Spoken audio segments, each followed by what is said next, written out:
Hi everyone, my name is Shaheen. I'm just wondering, did anyone ask him why he said or wrote that? No?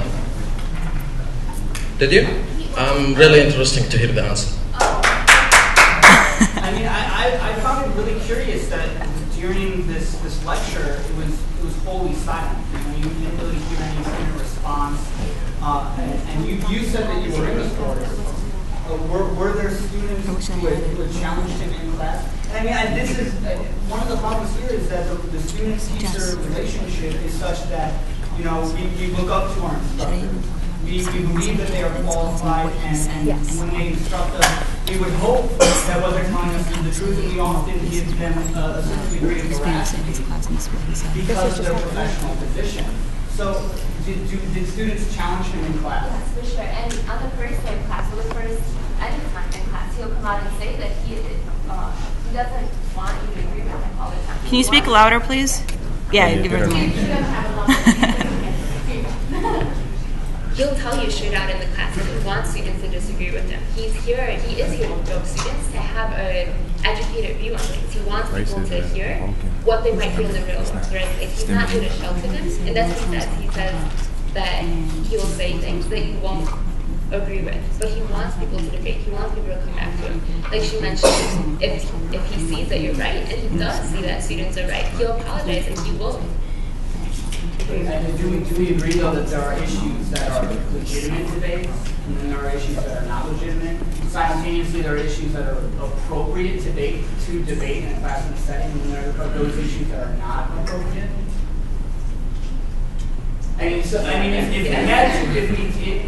I mean, coming to mind, his characterization of the Islamic faith and Arab countries would be akin to perhaps a history professor saying that the Holocaust had not happened. Would it be appropriate if a history teacher made that contention and then we could have a debate about that? Did the Holocaust happen or did it not? Well, I mean, that's an interesting example because that is a point that's been brought up. People are denying that it happened. So that's an appropriate debate for a professor. If he wants a discussion on it, yes. Yeah, man, nothing's up. He can say what he wants to. Well, it's a patently absurd suggestion that the Holocaust had not happened. I mean, it is absurd. So, teacher says here it was black. Yeah. It's equally absurd to expect that we be coddled in classes and not be made privy to these things that we're going to encounter in the real world. Those are just the harsh realities of things. We're going to encounter these positions in life. Well, I mean, we don't pay people in the real world to just, I mean, whoever these people are, we don't pay them salaries to instruct us so that we can agree. I don't want to be screwed by anything. I want to be challenged. I want to be provoked. I want to have questions and answers.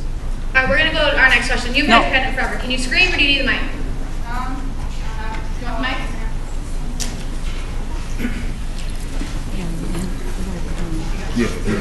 I kind of had 2 points on this.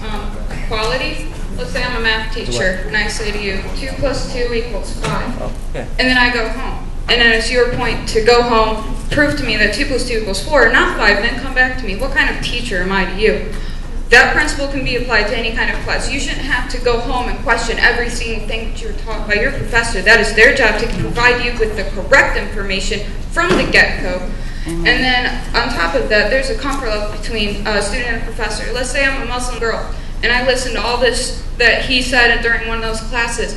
How comfortable do you think I would be walking up to that professor and then telling him that this is how I feel about that? No, he probably broke me down to the point where I was almost in tears by the time I walked out of that class.